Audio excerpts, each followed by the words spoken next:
हाँ हाँ देखिए ये सिस्टम थोड़ा हैंग कर गया था। देखो यहाँ तक शायद हम पहुँच गए थे, mu naught upon 4 pi n 4 RL upon r square plus l square का फुल स्क्वायर। ये एक्सियल पोजीशन पे हम लोग पढ़ रहे थे। अब अगर ये हम जो हम जो ये डाइपोल लें, अगर ये बहुत शॉर्ट हो, बहुत छोटा हो, और ये जो लेंथ यहाँ से और पी पॉइंट की हो ये बहुत ज़्यादा हो, तो बताओ एल की जो वैल्यू है वो तो बहुत छोटी हो जाएगी ना। ये एल जो है, जो मिड पॉइंट से इधर तक की डिस्टेंस, ये बहुत छोटी हो जाएगी। और छोटी होने का मतलब है एल स्क्वायर और भी छोटा, एल स्क्वायर और भी छोटा।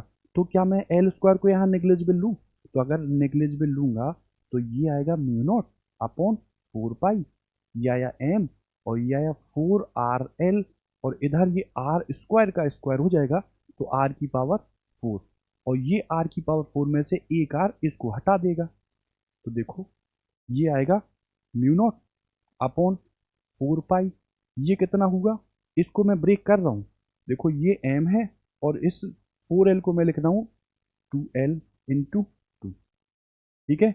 और इधर कितना हो जाएगा, आर की पावर 3, और m इंटू 2L को ही तो हम लोग बोलते हैं मैग्नेटिक मोमेंट।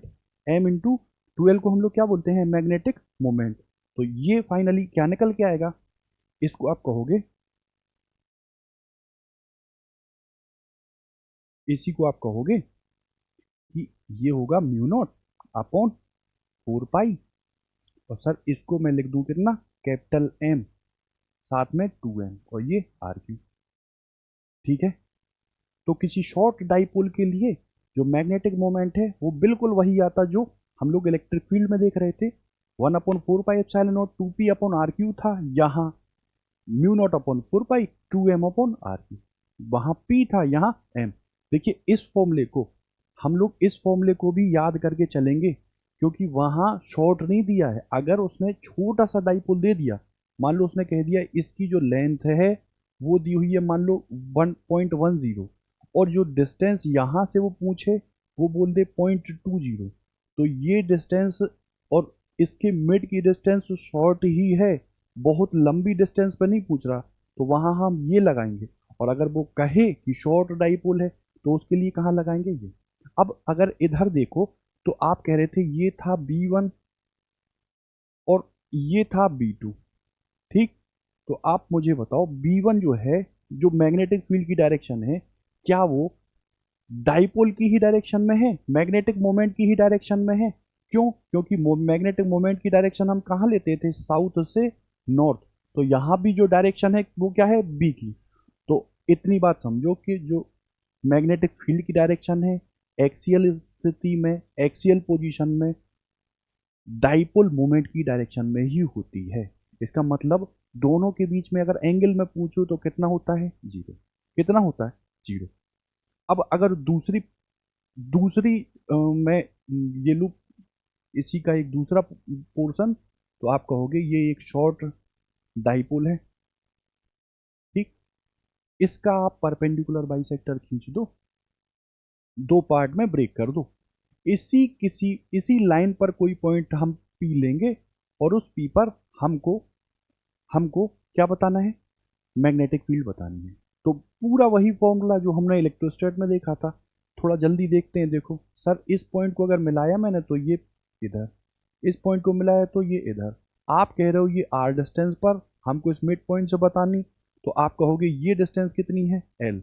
ये डिस्टेंस कितनी है, एल, क्योंकि ये पूरी डिस्टेंस कितनी होती है, आप कहोगे 2L, ठीक है। ठीक है।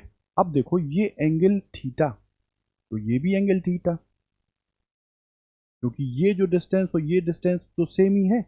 तो अगर मैं आपसे कहूँ पॉइंट पी पर मुझे बताना है, तो बताओ इस माइनस एम के कारण और इस प्लस एम के कारण, इस प्लस एम के कारण कहाँ पे होगी, इस प्लस एम के कारण तो सर ये अवे चल जा रही है, तो मान लो ये हुई, आप कहो ये फील्ड हुई B1, ठीक है।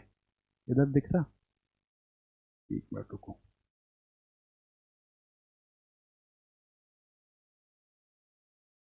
अब दिख रहा होगा, ठीक है। ये B1 इसके कारण, और इसके कारण आप कहोगे ये B2 कहाँ आएगा, ये B2 कहाँ आएगी, आप कहोगे। क्लियर है बात। अब तुम कहो कि अगर ये एंगल थीटा है, ये एंगल थीटा है, तो भी ये पूरा एंगल कितना हुआ। तुम कहोगे सर ये एक्सटीरियर है और ये दोनों इंटीरियर है, बहिष्कोण बाह्य कोण का मान अंतः कोण के योग के बराबर होता, तो ये इसको मैं कितना लिख दूं, 2 थीटा। कितना लिख दूं, 2 थीटा। अब अगर एक बार निकाल के देखो, B1 निकालो और B2 निकालो, ये लेंथ L है, ये लेंथ R है, तो सीधी सी बात है ये लेंथ कितनी हो जाएगी, आप कहोगे L square plus R square. ये लेंथ भी सेम कितनी हो जाएगी, आप कहोगे L square plus R square का अंडर रूट। तो इस M के कारण B2 इधर और इस प्लस M के कारण B1 किधर, उधर। तो B1 मैं निकालूं तो B1 कितना आया, आप कहोगे म्यू नॉट अपॉन 4 पाई, और देखो ये कितना होता है Q की जगह यहां मैं कितना लूंगा, M, और देखो बीच की डिस्टेंस का स्क्वायर ही तो करते हैं, तो L square plus R square का अंडर रूट का स्क्वायर करोगे तो कितना हो जाएगा, L square plus R square. ठीक है, इतनी बात तो क्लियर है। आगे वो कहता है B2 निकाल लो। B2 कितना आएगा, आप कहोगे म्यू नॉट अपॉन 4 पाई, ये M और ये डिस्टेंस कितनी है, L square plus R square, under root के अंदर था उसका स्क्वायर किया। इतनी बात क्लियर है, इतनी बात आ गई। अब आप मुझे देख के बताओ ये क्या दोनों सेम नहीं है, क्या ये दोनों सेम नहीं है। अब अगर ये दोनों सेम है और B1 इधर है और B2 इधर है, और दो वेक्टर अगर सेम होते हैं तो उनका जो रिजल्टेंट है वो बीच से नहीं गुजरता, वो बीच से ही तो गुजरता। तो मुझे इतनी बात बता दो कि अगर बीच से गुजरेगा तो ये इधर ही से तो जाएगा। इतनी बात है, ये रिजल्टेंट हुआ। अब अगर इस B1 को मैं ऊपर घटकों में तोड़ दूं तो B1 का ये घटक, देखो ये एंगल थीटा, तो ये भी एंगल कितना, थीटा, तो ऊपर ये कितना हो गया B1,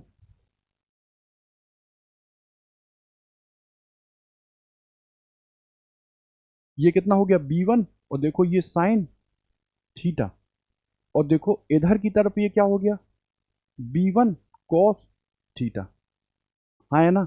और देखो इसके लिए B2 के लिए, तो B2 के लिए देखो इसकी ओर, देखो B2 ये थीटा है ना, ये भी थीटा है और ऊपर वाला भी थीटा, तो B2 के लिए इधर की ओर घटक कितना हो जाएगा, आप कहोगे B2 कॉस थीटा, और इधर की ओर घटक कितना हो जाएगा, मान लो ये है B2 साइन थीटा।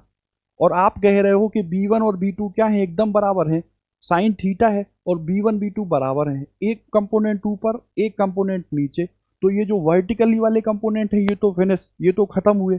तो जो हम लोग का फाइनल आया वो इसी डायरेक्शन में B1 cos थीटा और B2 cos थीटा, चूंकि एक ही डायरेक्शन में है तो ये जुड़ेंगे क्योंकि बीच का एंगल कितना है, 0। तो जो B फाइनल आ रहा है वो आ रहा है हम लोग का, कितना आ रहा है, B1 और B2 तो देखो बराबर है, हाँ है ना। तो देखो ये कितना हो जाएगा 2B1 cos थीटा। ठीक है, और B1 की अगर वैल्यू उठा के रखो यहां तो ये 2, ये म्यू नॉट अपॉन 4 पाई, म्यू नॉट अपॉन 4 पाई, और देखो कितना M, और ये R square plus L square. और cos थीटा को अगर ऑब्जर्व करो तो ये अगर थीटा है तो cos थीटा क्या होता है, बेस इंटू ये कर्ण होता ना, आधार बटे कर्ण ही तो होता, तो ये L और ये अंडर रूट के अंदर L square plus R square. इतना आया। अब तुम बताओ इसी को अगर हम आगे बढ़ाएं,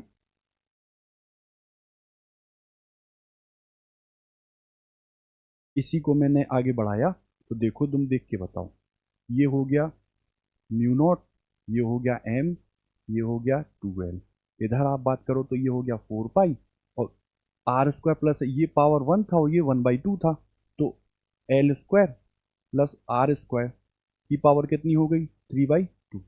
ठीक, अब फिर वही M इंटू 2L को हम लोग मैग्नेटिक मोमेंट बोलते हैं, तो ये कितना आ जाएगा म्यू नॉट अपॉन ये म्यू नॉट, और ये मैग्नेटिक मोमेंट कैपिटल M आया, और इधर कितना हुआ 4 पाई।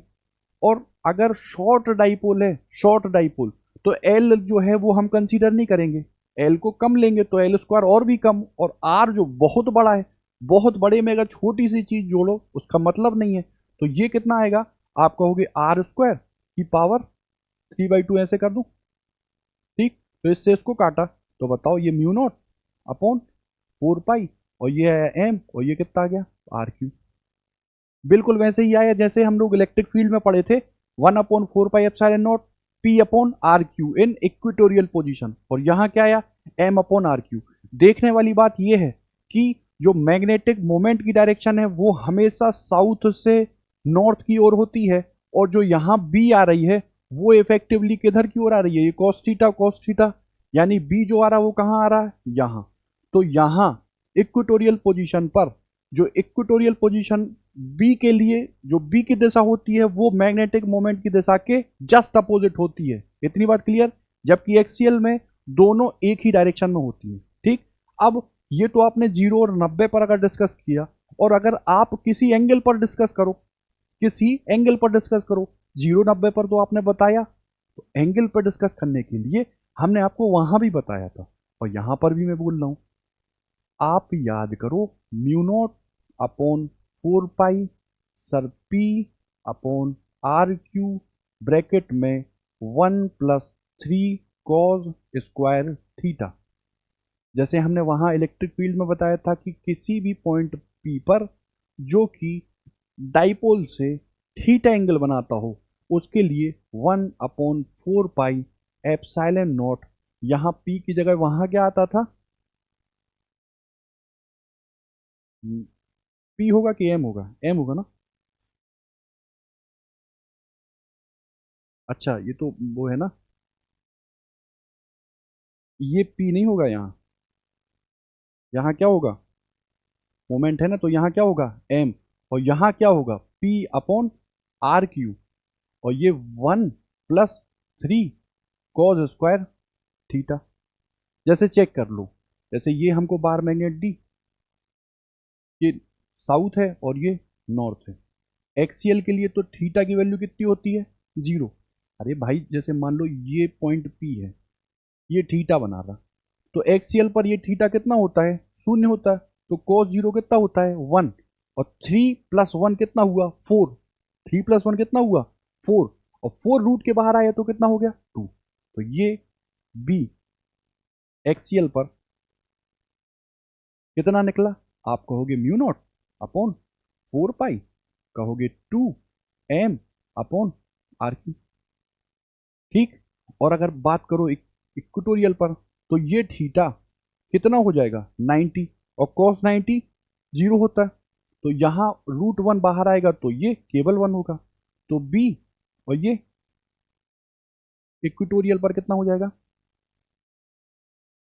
कितना हो जाएगा, आप कहोगे म्यू नॉट अपॉन 4 पाई, और ये आ गया कितना, कितना हो गया M अपॉन RQ, ठीक है। तो किसी जनरल पॉइंट पर जो थीटा एंगल बनाता हो, हम लोग ये निकाल सकते हैं। आपको यही याद रखना है, वहां केवल इतना याद रखना है कि एक्सियल पोजीशन पर जो मोमेंट की डायरेक्शन है और जो फील्ड की डायरेक्शन है वो सेम होती है, जबकि इक्वेटोरियल में जो बी की डायरेक्शन होती है और जो मैग्नेटिक मोमेंट की डायरेक्शन होती है वो जस्ट अपोजिट होती है। क्लियर है बात।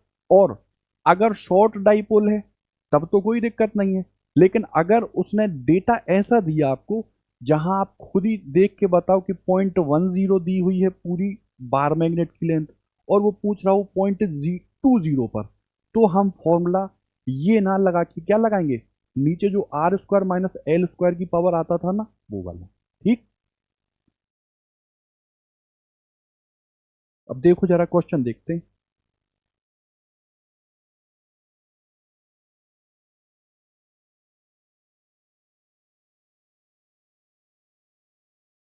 एक मिनट रुकना।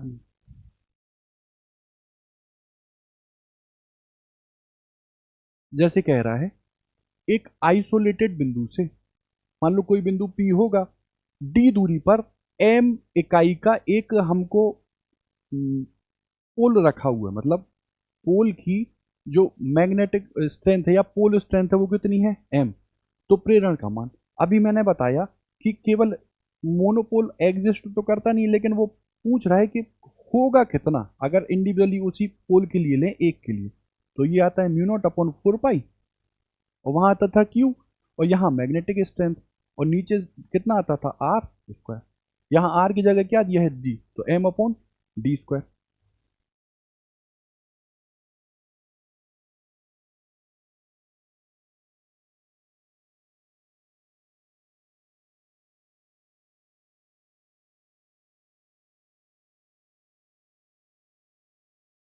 कह रहा है सर 3 सेंटीमीटर हमको एक बार मैग्नेट दी है, उसके अक्ष पर एक दूसरे के विपरीत चुंबक के केंद्र से दो बिंदु हैं, वो कितनी डिस्टेंस पर, 24 और 48, है ना।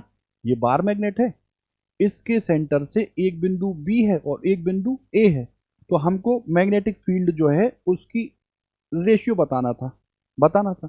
अब बात बताओ, ये पॉइंट ए इस मैग्नेट के एक्सियल पोजीशन पर ही तो है, ये पॉइंट बी इस मैग्नेट की अक्षीय स्थिति पर ही तो है, और अक्षीय स्थिति में हम पढ़ते क्या हैं, क्या पढ़ते हैं, देखो ये डिस्टेंस दी है, तो देखो अगर हम बात करें बी की, तो एक्सियल में ये कितना होता है, म्यू नॉट अपॉन 4 पाई, और ये 2p अपॉन आर क्यू। देखो इस मैग्नेट के लिए p तो चेंज नहीं हो रहा, आर ही चेंज हो रहे हैं, इधर कुछ दे रहा है इधर कुछ दे रहा है।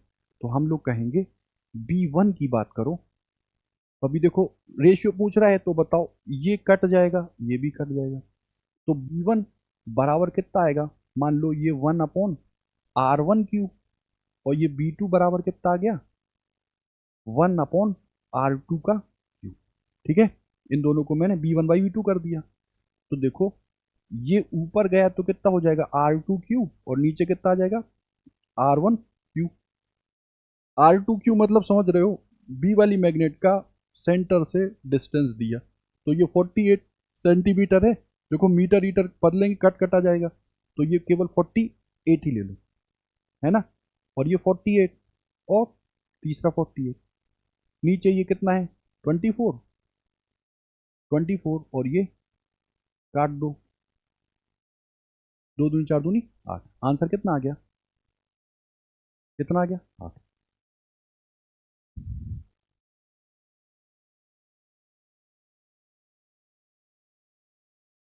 कह रहा है एक सर हमको छोटी बार मैग्नेट है, उसका आघूर्ण दिया है, उसके अक्ष से 0.1 मीटर दूरी पर चुंबकीय क्षेत्र बताना है, इतना है।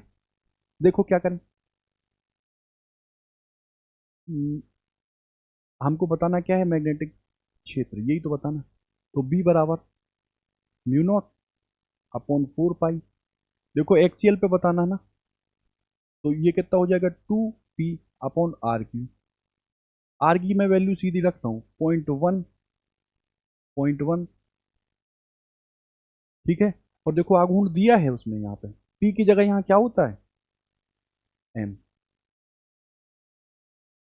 2m होता, तो m की वैल्यू कितनी दे रहा 1.2, तो देखो ये 10⁻⁻⁷ और ये दिया है 2, ये दिया है 1.2, और देखो इधर 10⁻³ कर दूं, इसको मैं ऊपर ले जाऊं, तो ये 10⁻⁻⁴ बचा, और ये 12 दूनी 2.4, ठीक है, तो 2.4 इंटू 10⁻⁻⁴, ठीक।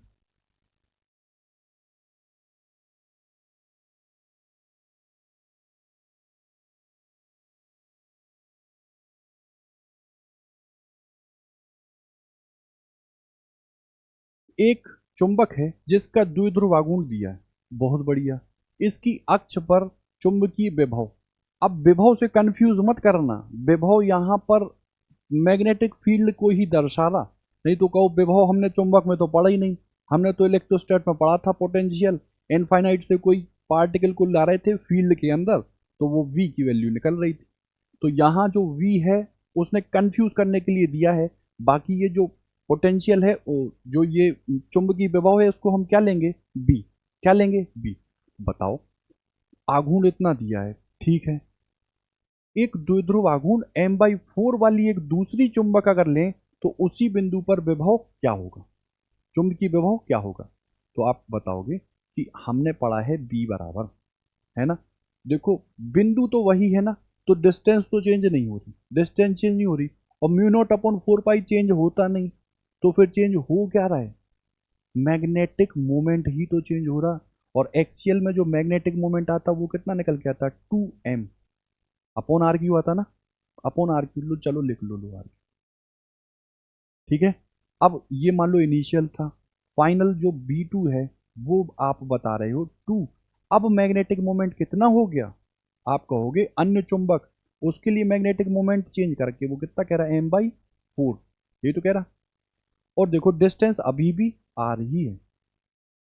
अरे देखो जैसे ये मैग्नेट है, इसका मैग्नेटिक मोमेंट कुछ दिया, और दूसरी वाली मैग्नेट है उसका मैग्नेटिक मोमेंट कुछ और दिया, और कोई पॉइंट यहाँ से यहाँ तक है, उसकी डिस्टेंस चेंज नहीं हो रही, तो यहाँ भी चेंज नहीं करेंगे। इसको काटो तो ये, और 2m से काटो तो 2m, तो B1 अपॉन B2, ये कितना आया? 1/1, और ये 4/1, ठीक है। कितना आ गया? 4। B2 निकालना ना हमको, तो B2 कितना आ जाएगा? B2 आ जाएगा B1/4, और B1 मुझे कितना दिया है? आप कहोगे V दिया, तो V/4, खत्म, ठीक है। कोई है? V/4।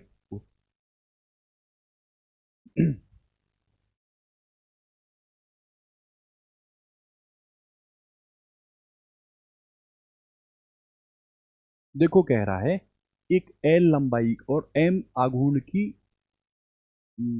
छड़, वही बार मैग्नेट है, उसको मोड़ कर मैंने अर्धवृत्ताकार बना दिया। क्या बना दिया? अर्धवृत्ताकार।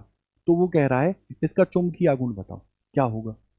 आप कहोगे सर ओरिजिनल आपने एक बार मैग्नेट ली, उसका तो मैग्नेटिक मोमेंट हम निकालते हैं कैपिटल M बराबर, और वो कितना निकलता है? मान लो ये M निकलता, और लेंथ कितनी लेते हैं? L, इतना निकलता। अब आपने मोड़ दिया, लो मोड़ दिया, तो अब वो हमसे पूछ रहा है अब मैग्नेटिक मोमेंट कितना होगा। तो देखो यहाँ पे जब हम मोड़ते हैं किसी चुंबक को, बार मैग्नेट को, तो पोल की स्ट्रेंथ चेंज नहीं होती है, जबकि जो लेंथ है वो चेंज हो जाती है, वो चेंज होती। तो यहाँ हम लेंथ ये ना लेके ये लेंगे, ठीक है। और क्या ये लेंथ इस सेमी सर्किल का डायमीटर नहीं है? यहां अगर O पॉइंट लो तो ये R है, तो ये भी तो R होगा, ठीक है। और मैंने कहा पोल स्ट्रेंथ चेंज नहीं होती, तो अब मैं M डैश अगर आप कहो तो कोई भी आप पोल की स्ट्रेंथ ले लो M, और अब दूरी कितनी लेंगे? तो R ये थी, R ये थी, कितनी आई? 2R। हमसे R के रिस्पेक्ट में नहीं पूछा, हमसे पूछा है कि पुरानी मैग्नेट मोमेंट की क्या होगी। तो तुम मुझे बताओ, अगर इधर से और ये लूम है, तो ये क्या सरकमफेरेंस नहीं है, परिधि नहीं है किसकी? इस अर्धवृत्त की। तो एल लेंथ को ही तो मोड़ रहे हैं हम, तो इसकी जो परिधि होती है वो कितनी आती है? सर्किल की परिधि की आधी। तो पाई आर बराबर कितना दिया है? एल। तो आर बराबर कितना आ गया? L upon pi, L upon pi. अब आर को उठा के यहाँ रखो, तो अगर मैंने यहाँ रखा तो एम ये, 2 ये, और आर कितना हुआ? एल अपॉन पाई, ठीक है। और देखो एम इंटू एल, ध्यान देना, एम इंटू एल को मैं बोल रहा था क्या? कैपिटल एम पुराना। तो एम इंटू एल को क्या मैं कैपिटल एम लिख दूं? तो ये कितना हो जाएगा? 2 कैपिटल एम अपॉन पाई, समझे। तो जो नया एम डैश आएगा वो 2m upon pi, 2m upon pi. तो ऑप्शन हम लोग का क्या हो जाएगा? बी।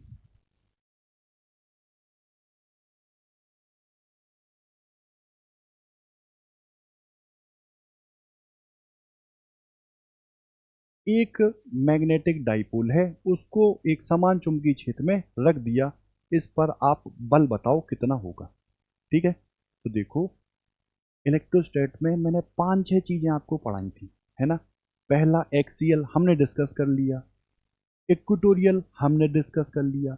अब बात थी कि किसी फील्ड में अगर हम डाइपोल को रखें, तो सेम यहां पर भी वही चीज होगी कि अगर हम किसी मैग्नेटिक फील्ड में, मान लो ये एक मैग्नेटिक फील्ड में है, इसमें हम किसी एक डाइपोल को रखते हैं, जो डाइपोल यानी कि समझ लो क्या है, बार मैग्नेट है, ठीक।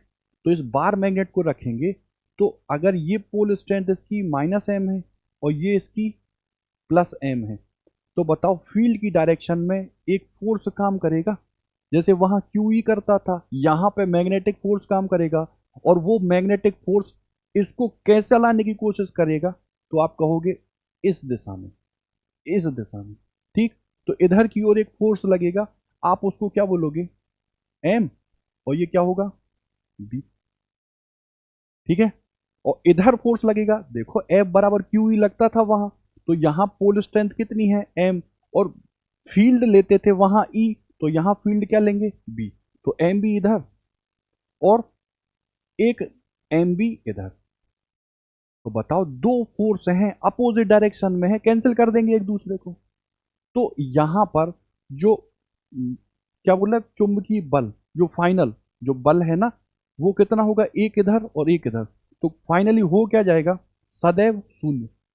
अरे सर ये तो आपने थीटा एंगल पे बताया, हो सकता है ऐसे हो, ऐसे हो, तो सोचिएगा आपके सदैव शून्य ही होगा, या डाइपोल की स्थिति पर निर्भर करेगा, या शून्य कभी नहीं हो सकता, या इसकी शक्ति पर निर्भर करेगा। ये तो क्वेश्चन था। अब मैं आपसे कहूं कि जब दो फोर्स अपोजिट डायरेक्शन में हो, इक्वल हो, और पोलरिटी अलग अलग हो, जैसे ये MB है तो ये -MB है, ठीक। तो अगर पोलरिटी अपोजिट हो, बराबर हो, और विपरीत दिशा में लग रहे हो, तो ये एक बल के युग्म का निर्माण करते हैं। बल के युग्म का निर्माण करने का मतलब है ये इसको घुमाने की कोशिश करेंगे, ये इसको ऐसे रोटेट कराने की कोशिश करेगा, और रोटेट कराएगा तो पक्की बात है टॉर्क लगेगा, टॉर्क लगेगा। और टॉर्क की जो वैल्यू है वो होती कितनी है, तो कहोगे आप फोर्स, और फोर्स यहाँ कितना है, एम बी, ये स्मॉल m है, m और b, इतनी बात है। तो ये तो हुआ फोर्स।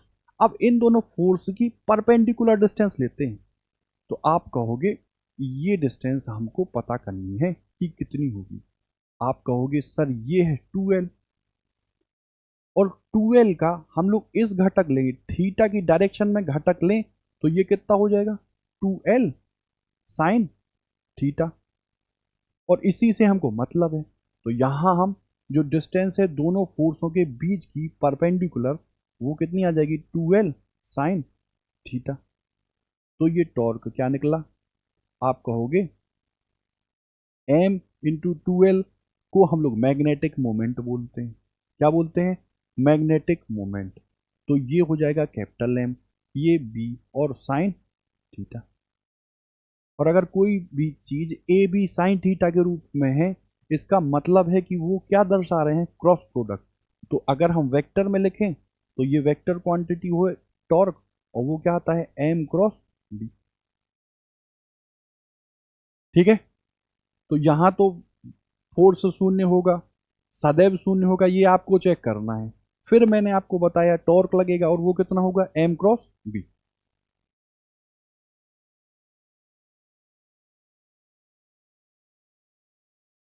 देखो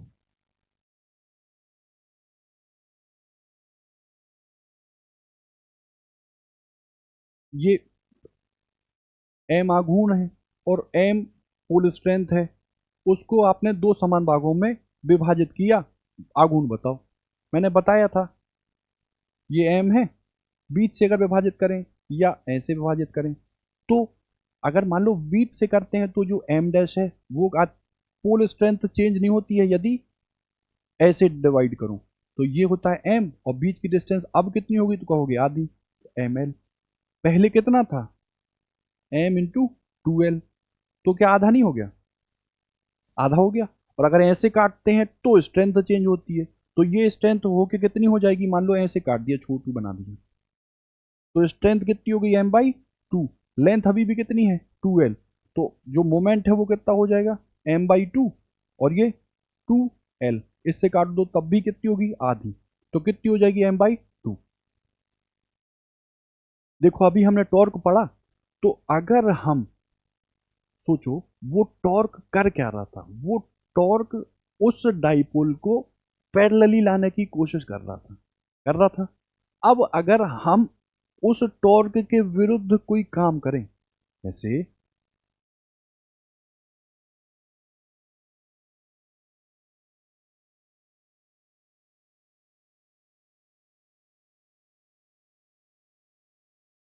जैसे ये एक मान लो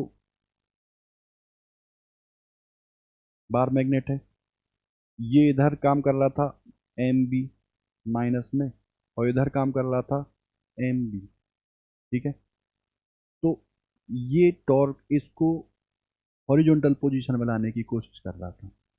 हमने हमने क्या किया, ये टॉर्क के विरुद्ध इसको थीटा एंगल घुमा दिया। हमने क्या किया, इस टॉर्क के विरुद्ध थीटा एंगल इसको घुमा दिया। तो बताओ, थीटा एंगल घुमाया, टॉर्क के विरुद्ध तो वर्क ही तो किया। ये ऐसे जा रहा था, हमने ऐसे किया, मतलब काम किया होगा।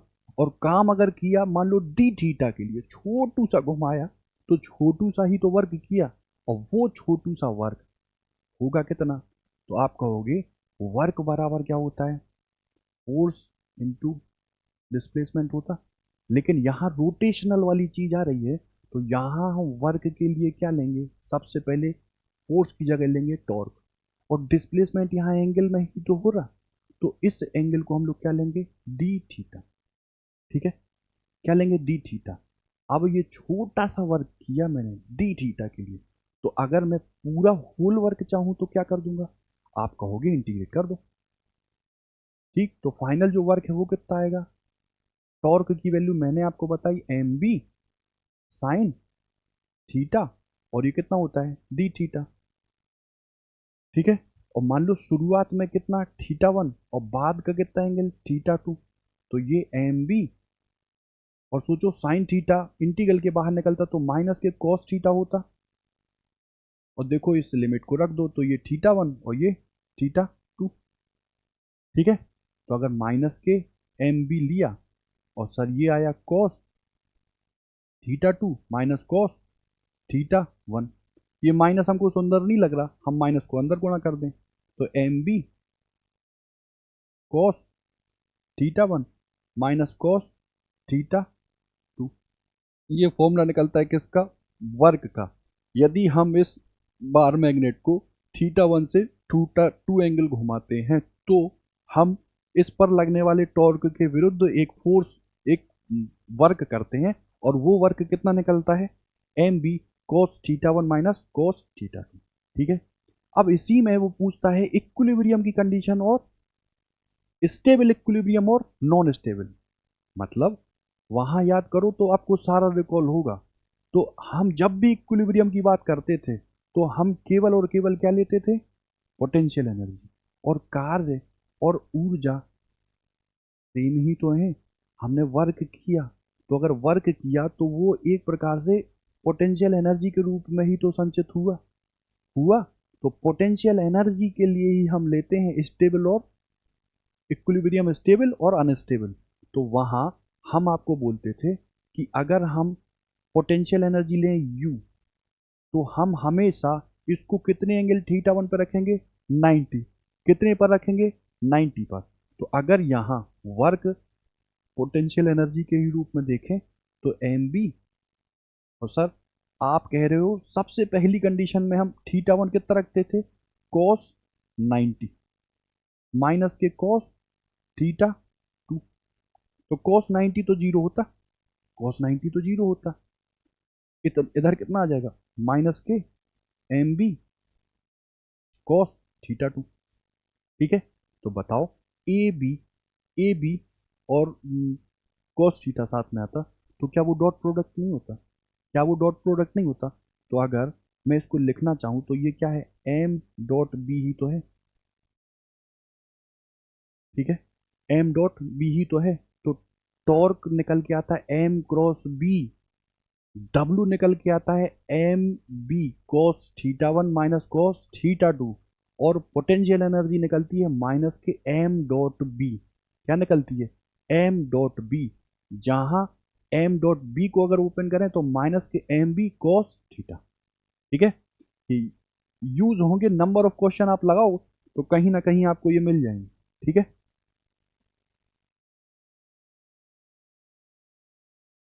उसके अलावा ठीक है।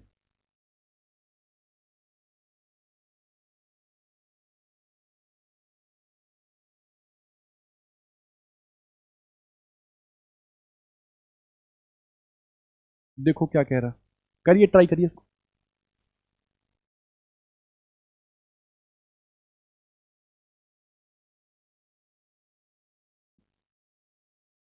देखो, एक वृत्ताकार कुंडली है, उसमें करंट प्रवाहित हो रही, होने दो।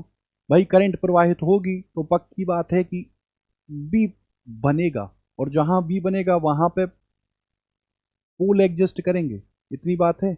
और मैंने कुंडली के लिए मोमेंटम में, सॉरी, मोमेंट में क्या बताया था कि किसी भी कॉइल के लिए मोमेंट जो है, कॉइल कह रहे हो, सिंगल लूप के लिए आई इंटू ए होता होता। अब वो कह क्या रहा है, जो आपने एम निकाला है वो कुंडली में तार की लंबाई के समानुपाती है, व्युत्क्रमानुपाती है, वर्ग के समानुपाती है, लंबाई के वर्ग के व्युत्क्रमानुपाती। आपने लंबाई कहीं दी ही नहीं, लंबाई तो कहीं नहीं दी है ना। तो अगर हम इसी को आगे बढ़ाएं तो आप कहोगे एम बराबर आई, और ये ए क्या होता, पाई आर स्क्वायर होता। देखो उसने रेडियस भी नहीं दी, उसने रेडियस भी नहीं दी। तो क्या करेंगे, लो कॉइल ऐसे बना लो, वृत्ताकार है। आप कहोगे, देखो अगर मान लो ये एल है, मान लो एल है, ठीक, तो एल की जो वैल्यू है वो होगी कितनी, आप कहोगे 2 पाई आर, ठीक है। तो यहां से आर की अगर वैल्यू निकालना चाहें तो कितनी आ जाएगी, एल अपॉन 2 पाई। और देखो आर की वैल्यू है उसको उठा के यहां रख दो, तो एम जो है वो फाइनल निकलेगा आई पाई, और आर स्क्वायर तो ये एल स्क्वायर, और ये 4 पाई स्क्वायर। मतलब मैग्नेटिक मोमेंट लंबाई के वर्ग के समानुपाती होगी, कुंडली में तार की लंबाई के वर्ग के समानुपाती।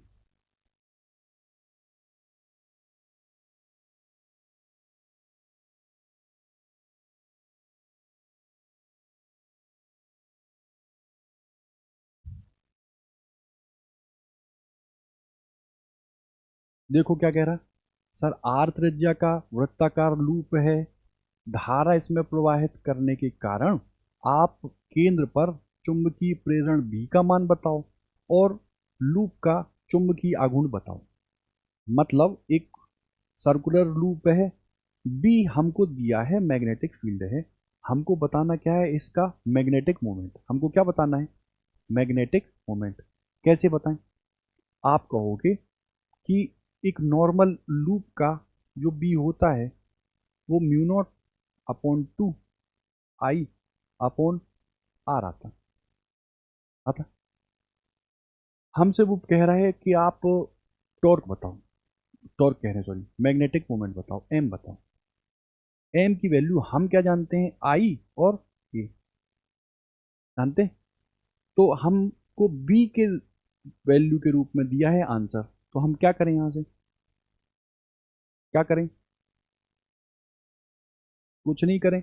आई को हम किसके रूप में लिख लें, अगर आई को लिखें तो ये कितना आ जाएगा, 2 B r upon mu naught, यहाँ रख दो। तो एम कितना आ जाएगा, 2 बी आर म्यू नॉट, और क्या है ए, तो क्या मैं ए को फिर से बढ़ा दूं, पाई आर स्क्वायर, है ना, ठीक है। तो देखो ये कितना हो जाएगा, 2 बी पाई आर क्यू, और ये कितना हो जाएगा, म्यू नॉट। कोई ऑप्शन दिया, 2 B pi r cube upon mu naught, ठीक है।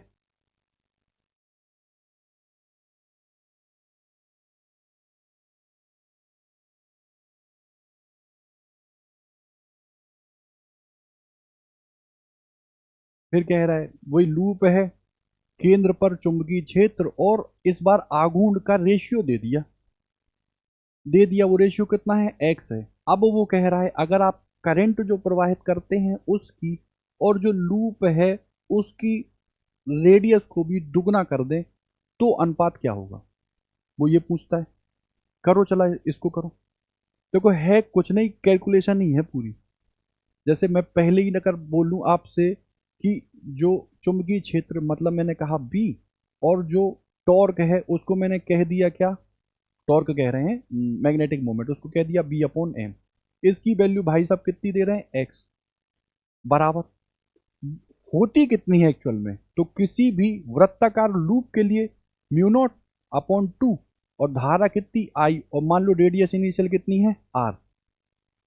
ये तो हुआ बी। और आगे अगर नीचे बात करो तो जो आघूर्ण होता है वो कितना होता, आई ए ही तो होता। तो भाई साहब आई ए के लिए ए लिख दो आई, और ए के लिए कितना लिख दो पाई आर स्क्वायर। इतनी बात है। अब वो दूसरी बार में क्या कह रहा है कि धारा को दुगना त्रिज्या को दुगना, तो जो इन दोनों का रेशियो होगा वो क्या होगा, तो मान लिया वो रेशियो अब कितना हो जाएगा, मान लो y। तो धारा को दुगना करें तो ये म्यू नॉट और ये 2y, और इधर 2r। ठीक है, सही लिख रहे हैं सर, r की जगह आप क्या करो 2r, तो ये 2 तो ऑलरेडी प्रेजेंट है। ठीक है, और इधर i की जगह कितना कर दिया 2i, ये पाई, और r की जगह 2r का स्क्वायर कितना हो जाएगा 4r स्क्वायर। अब इसको इसको भाग दे देना, फाइनल आंसर आ जाएगा, काट कूट देना। ठीक है,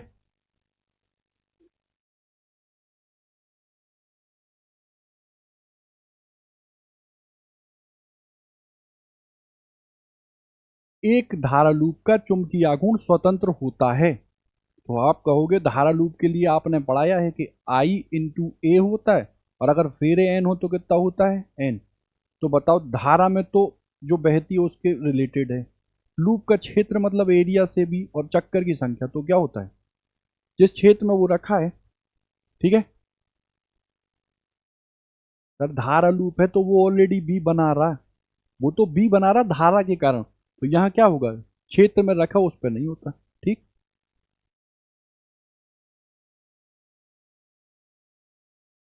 करिएगा इसको।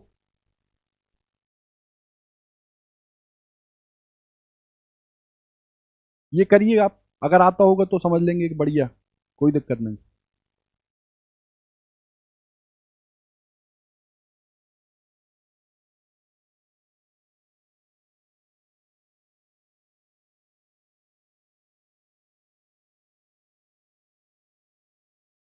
एक तार है उसको सर लूप बना लो पहले, तार कितना दिया ये, इसकी लेंथ कितनी दी एल, वो कनेक्ट कर देना एल बराबर 2 पाई आर, और फिर लूप के लिए जो है वो एम कितना निकलता है, आप कहोगे आई इंटू ए, ए की जगह यहाँ कितना रख दो आई पाई आर स्क्वायर, आर की वैल्यू उठा के रख देना, आंसर आ जाएगा आपका। ठीक है,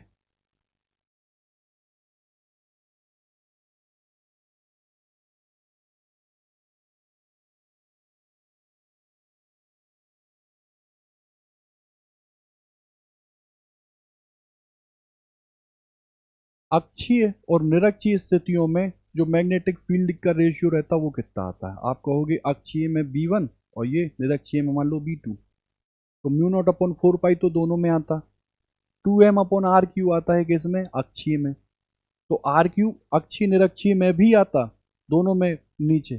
तो बताओ ऊपर कितना हो जाएगा 2m, और निरक्षीय में कितना होता है m, काट दो कितना आ जाएगा 2।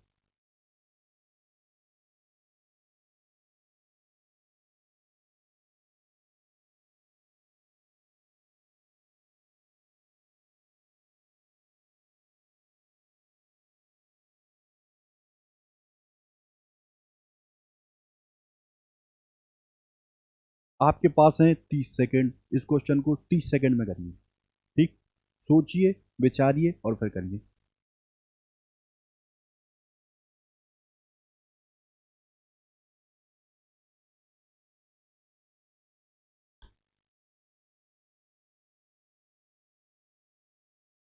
देखो 2 सेंटीमीटर की एक छड़ चुंबक है, उसकी अक्ष के लंबवत, समझो अक्ष के अनुदिश तो होती है एक्सियल यानी कि अक्षीय, अक्ष के लंबवत मतलब समझते हो, ये पॉइंट, ये पॉइंट यानी कि इक्वेटोरियल यानी कि निरक्षीय स्थिति। उस निरक्षीय स्थिति में हमको इसके केंद्र इधर से, एक तो दी है दूरी x, मान लो x दूरी पर पॉइंट कितना दिया p, और 3x दूरी पर पॉइंट कितना दिया है मान लो q। तो यहाँ पर मुझे मैग्नेटिक फील्ड का रेशियो बताना है, यहाँ पे मुझे मैग्नेटिक फील्ड का रेशियो बताना। क्या करें?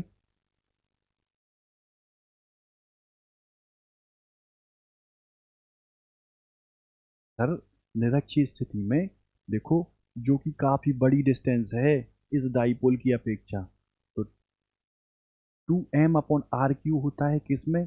अक्षीय में।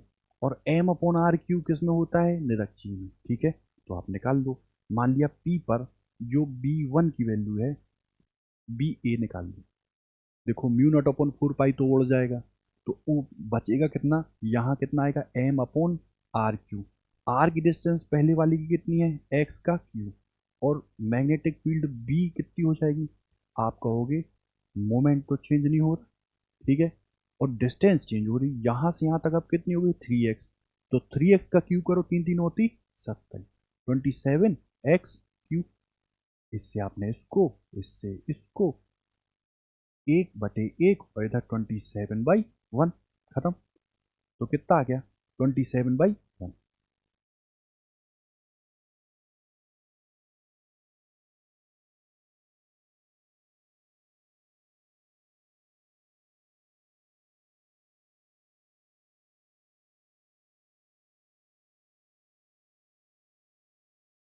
बोर्ड की क्वेश्चन नहीं है। देखो आर त्रिज्या की दो संकेंद्रीय कुंडलियां हैं, परस्पर लंबवत रखी हैं, धारा बहती है, आघूर्ण बताओ। ठीक है, आप कहोगे कुंडली के लिए मान लो, आपने कहा पहली कुंडली ये है, दूसरी कुंडली मान लो ये है। अच्छा अब तुम खुद बताओ, इसके कारण कोई मान लो ये और इसके कारण कोई ये, जो मैग्नेटिक मोमेंट निकला, क्या वो परपेंडिकुलर नहीं होंगे? परपेंडिकुलर नहीं होंगे। तो दो चीजें अगर परपेंडिकुलर हैं तो उनका जो फाइनल वैल्यू निकलती है वो क्या निकलती है? मान लो ये कितना है? B1²। और ये कितना हो जाता? B2² होता। और देखो एक के लिए जो मैग्नेटिक मोमेंट है वो कितना निकलता? I×A ही तो निकलता। तो इधर आप IA का स्क्वायर कर दो, इधर फिर से IA का स्क्वायर कर दो। इस IA के स्क्वायर को रूट के बाहर निकालोगे तो कितना आ जाएगा? IA। और अंडर रूट में कितना रह जाएगा? 1 + 1 कितना हो जाएगा? 2। तो ये I और A की वैल्यू पाई, कितनी रेडियस वेडियस दी है? दी है πr²। और ये √2, खत्म। √2 पाई I/r²।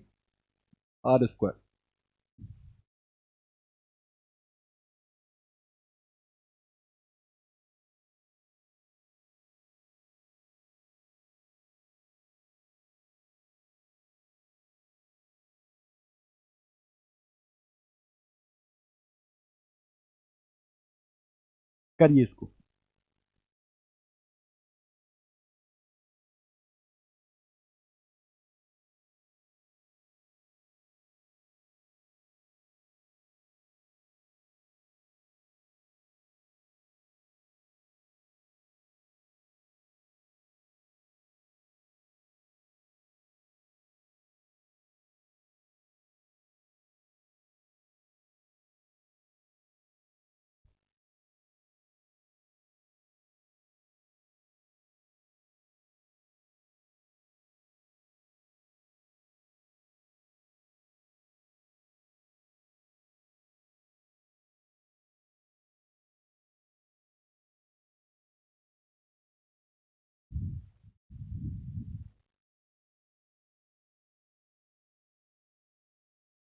देखो इस मैग्नेट समझो बात को।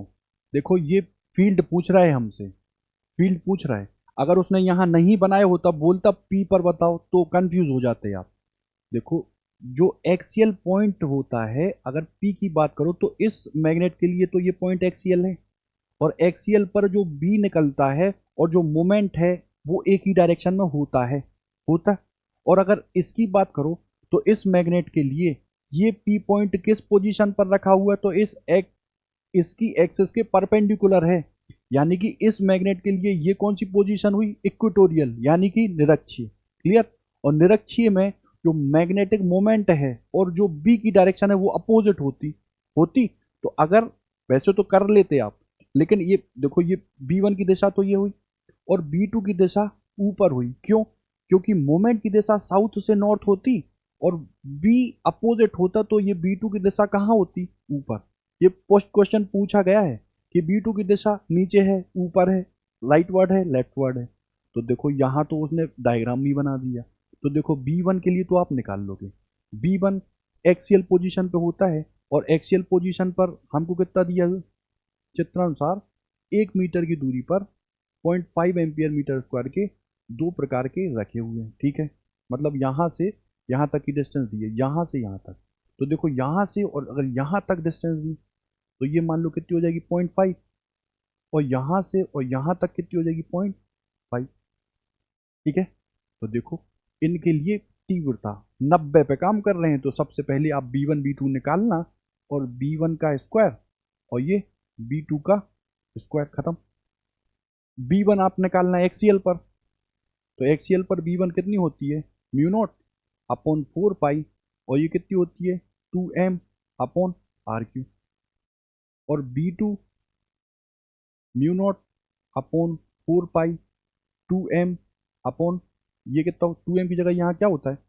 केवल m, और ये क्या है? RQ। ठीक है, देखो ये भी दिया 0.5, ये भी दिया 0.5। ठीक है, ठीक है, तो यहाँ पे आप वैल्यू रखना पहले 0.5 की, ये तो दो वो हो जाएगा। और यहाँ रखना वैल्यू किसकी? R की। तो यहाँ 0.1, यहाँ पे भी 0.1 ही तो है। अच्छा 1 मीटर है, तो ये 0.5 हो जाएगी और ये 0.5 हो जाएगी। दोनों को निकालना, उनके स्क्वायर करना, दोनों को जोड़ देना, फाइनली आपका क्या आ जाएगा? आंसर। कैलकुलेशन बेस है। यहाँ बताने का केवल इतना सा उद्देश्य है कि ये जो B2 की दिशा है, ये मैग्नेटिक मोमेंट की दिशा के अपोजिट होती है। कब? जब हम लोग निरक्षीय स्थिति देखते हैं। ठीक है,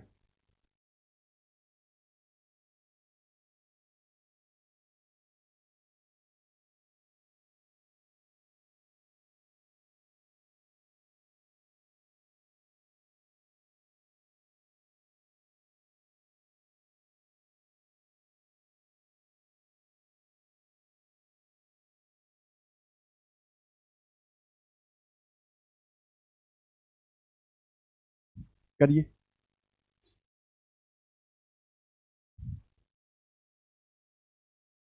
अब आंसर ऑप्शन नहीं है, आंसर कुछ भी होगा।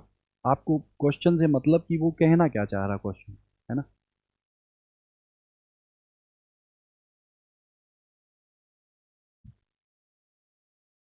सोचो कि एक चुंबक है, उसकी लंबाई कुछ दी है, हमसे कह रहा है ठीक है भाई दी है, इसकी जो पोल स्ट्रेंथ है वो भी दी है। उसके प्रत्येक ध्रुव से उसके प्रत्येक ध्रुव से 0.010 मीटर पर हमको मैग्नेटिक फील्ड बतानी, इतनी बात है। तो प्रत्येक ध्रुव से बतानी, इसका मतलब क्या हो सकता है? आप कहोगे अगर हमारे पास ये मैग्नेट है और दूरी जो है वो प्रत्येक पोल से सेम होनी चाहिए, ठीक, तो क्या मैं यहां पॉइंट नहीं लूंगा? क्योंकि इक्वेटोरियल पे आपने ऐसी तो बताया था, ऐसी तो बताया था। तो ये जो डिस्टेंस दी है, जो निकल के कितनी आती है, याद करिए, R² प्लस L²। ये दी हुई है कितनी? 0.010। ठीक है, और हमको अब निकालनी है क्या? मैग्नेटिक फील्ड की वैल्यू। ठीक है, तो यहाँ पे पहली बात तो हम लोग फॉर्मूला लगाएंगे किसका? इक्वेटोरियल वाला। ठीक है, निरक्षीय स्थिति वाला। ठीक, और उसके बाद इसको सॉल्व कर लेंगे। क्लियर है बात? यहाँ आर नहीं ले लेना, ये कि पता चला ये आर ले लिया।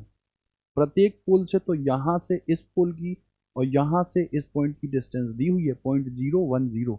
ट्राई करना, क्वेश्चन रिवाइज करना, क्वेश्चन कह रहे हैं, इक्वेटोरियल को रिवाइज करना, फॉर्मूले को लगाना, फाइनली आंसर निकालना।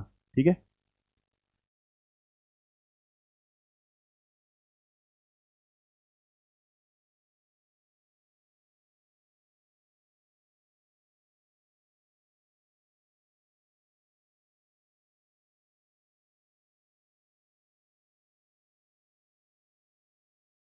देखो सर, अक्षीय स्थिति में 10 सेंटीमीटर दूर तीव्रता इतनी है, आघूर्ण का मान उसके निरक्षीय स्थिति में 20 सेंटीमीटर चुंबकीय क्षेत्र की तीव्रता पर बताइए। देखो सबसे पहले हमको तो बी दिया है, तो जब बी दिया है एक्सियल में, तो हम क्या निकालेंगे, म्यू नॉट अपॉन 4 पाई, और ये निकलता है 2, एम भी दिया, क्या एम दिया, नहीं दिया, अपॉन आर क्यू। क्लियर है, आर क्यू क्या मैं 0.1 इंटू 0.1 इंटू 0.1 10⁻³ कर दूं,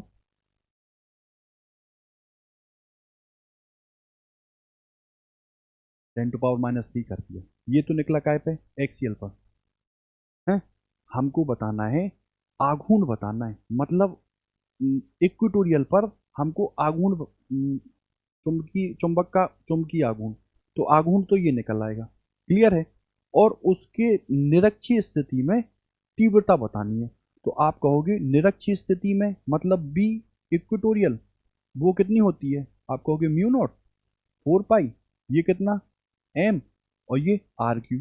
आर क्यू यहाँ देखो चेंज कर दिया उसने, 20 सेंटीमीटर कर दिया ना, तो यहाँ कितना ले लेंगे, 2 × 10⁻³ और देखो ये दिया है कितना बी, ये दिया है कितना बी, तो यहाँ पे वैल्यू रख के इसका आंसर निकाल लेंगे। ठीक है, इसको भी ट्राई करना।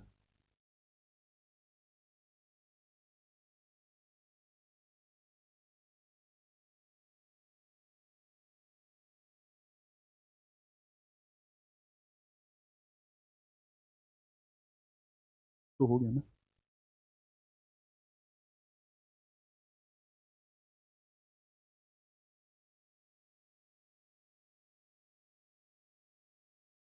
देखिए एक क्षण चुंबक, आघूर्ण दिया 400, 4 भाग में काट दिया, जितने भाग में काटते उतने बाई पे चला जाता, तो 4 में काटा तो 400/4 कितना हो जाएगा, 100।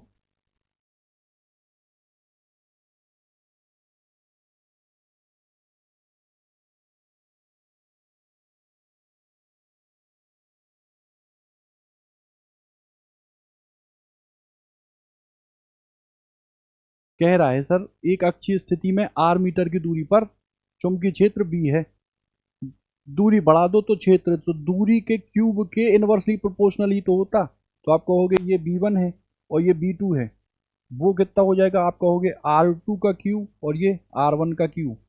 r2 कितनी कर रहे हैं दूरी, बढ़ा के चौगुनी, तो 4 × 16 = 64 r क्यूब, और इधर कितना है r क्यूब, काट दो कितना हो जाएगा 64।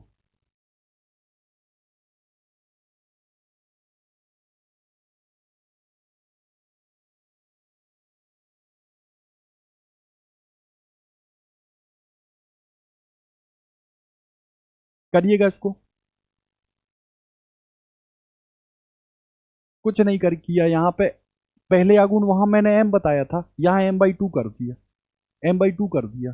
सोच के करना ये क्वेश्चन, नहीं तो आप बिगाड़ दोगे क्वेश्चन, कहोगे ये ऑप्शन हो जाए या ये।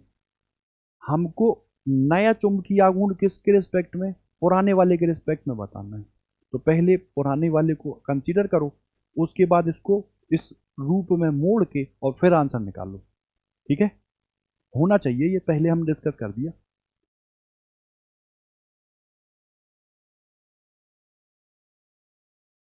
ये तो हो गया।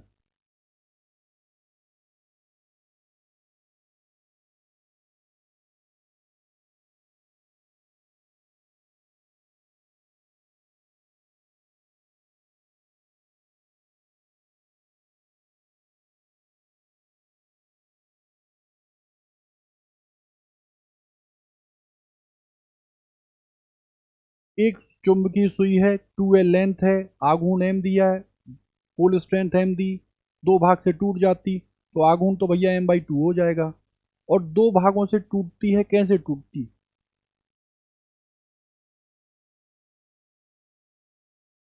मध्य में से टूटती है ना, तो मध्य में से टूटती तो पोल स्ट्रेंथ पे चेंज नहीं होता, अगर हम एक्सेस के थ्रू काट देंगे तो पोल स्ट्रेंथ चेंज होगा, तो यहाँ पे जो पोल स्ट्रेंथ है वो कितना ही रहेगा, m/2 और स्मॉल m, ये तो आधा हो गया ना, m/2 और m, ऑप्शन नंबर सी।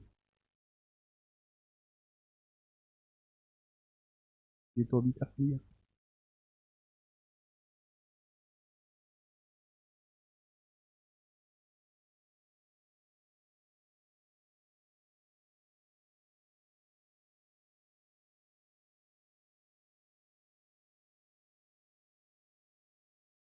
करिए ट्राई।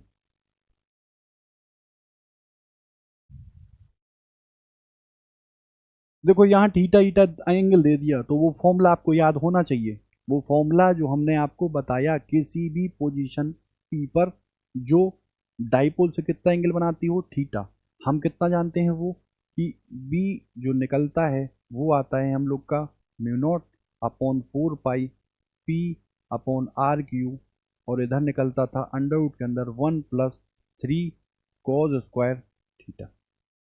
ठीक है, तो cos 60 की वैल्यू रख देना, कितनी होगी, cos 60 कितना होता है 1/2, तो इधर 1/2 का स्क्वायर कितना हो जाएगा 3/4, और देखो 4 और 3 कितना हो जाएगा 7/4। सॉल्व कर लेना इसको। ठीक है,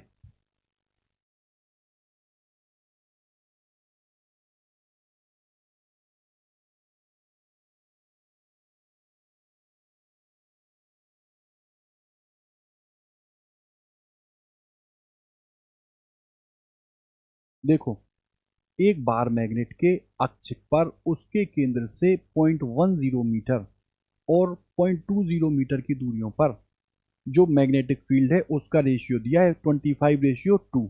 तो आपको बताना है इसमें कि जो बार मैग्नेट है उसकी लेंथ बतानी है। ठीक है,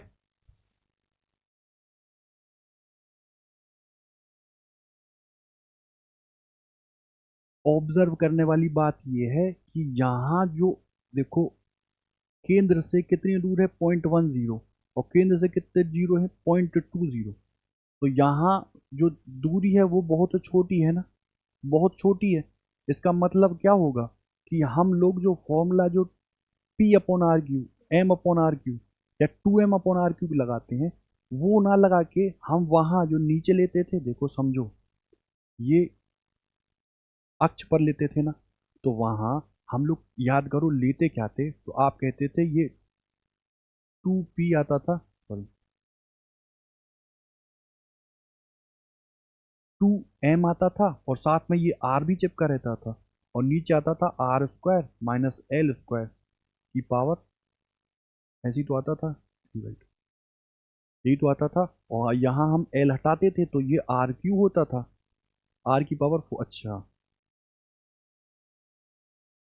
इसको हटाते थे, अच्छा ठीक ठीक, ये r की पावर 2 होता था ना, r² माइनस l² की पावर 2 होती थी, तो यहाँ r की पावर 4 और ये कटता था। हम यहाँ पे ये वाला फॉर्मूला लगाएंगे, समझे, और उसके बाद हम लेंथ निकालेंगे। ठीक, तो कैलकुलेशन है इस क्वेश्चन में, लेकिन इससे आपको ये चीज पता चल जाएगी कि हम लेंथ कैसे निकालते हैं जब केंद्र से बहुत अल्प दूरियां दी हुई हैं। ठीक है, करिएगा इसको भी ट्राई।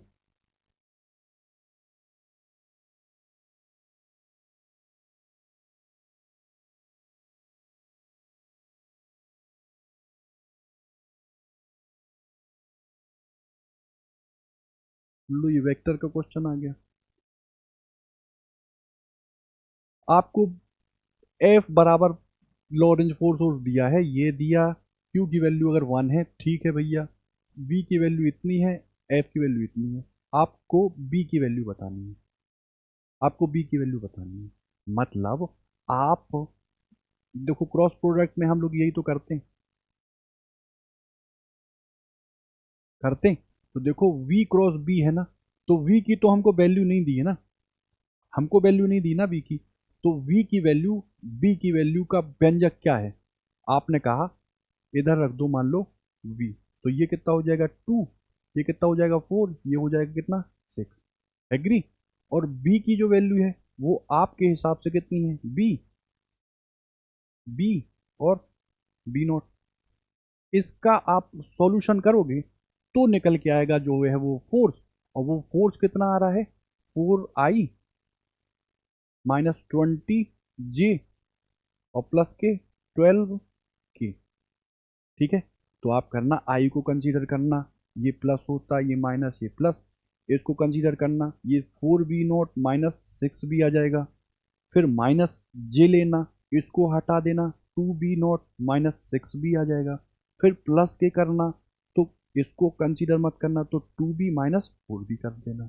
इससे आई जे के की कोई वैल्यू आएगी, आई जे की के की कोई वैल्यू आएगी, उसके साथ कोफिशिएंट जुड़े होंगे, उनको इनसे कंपेयर करना, उन कोफिशिएंट को इनसे कंपेयर करना, और जब कंपेयर करोगे तो यहाँ बी बी और बी नॉट की जो वैल्यू है वो आ जाएगी, और वो हम लोग रखेंगे कहाँ, यहाँ पर। तो क्या मिल जाएगा हम लोग को, फाइनल आंसर। ठीक है, ट्राई करना, इससे आपका क्रॉस प्रोडक्ट भी मजबूत हो जाएगा। ठीक है, नहीं तो नेक्स्ट क्लास में हम इसको देखेंगे। जितने क्वेश्चन आज कराए हैं उन सारे क्वेश्चन को खुद से करने की कोशिश करना, बाकी हम लोग देखते हैं नेक्स्ट क्लास में। ठीक है।